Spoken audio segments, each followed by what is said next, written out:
ദേശീയപാതയിൽ നിന്നും തളിപ്പറമ്പ് ബസ് സ്റ്റാൻഡിലേക്ക് പ്രവേശിക്കുന്ന ഭാഗത്ത് രൂപപ്പെട്ട കുഴി വാഹനങ്ങൾക്കും കാൽനടയാത്രക്കാർക്കും അപകട ഭീഷണിയാകുന്നു. കുഴി ഉടൻ നികത്തണമെന്ന ആവശ്യം ശക്തമാണ്.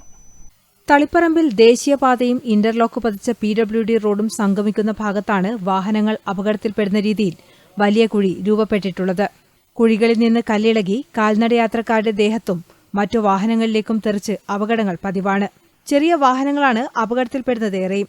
PWD ഓഫീസിന് വെളിപ്പാടകലെയുള്ള റോഡിൽ അപകടക്കുഴി രൂപപ്പെട്ട് ദിവസങ്ങളായിട്ടും അടയ്ക്കാൻ നടപടിയെടുക്കാത്തതിൽ പ്രതിഷേധം ശക്തമായിട്ടുണ്ട്. മഴ കുറഞ്ഞ സാഹചര്യത്തിൽ അടിയന്തരമായി കുഴി അടക്കാൻ നടപടിയെടുക്കണമെന്നും താൽക്കാലിക അറ്റകുറ്റപ്പണി നടത്താതെ ശാസ്ത്രീയമായി തന്നെ അടക്കണമെന്നും ഓട്ടോറിക്ഷ ഡ്രൈവർമാരും ആവശ്യപ്പെട്ടു.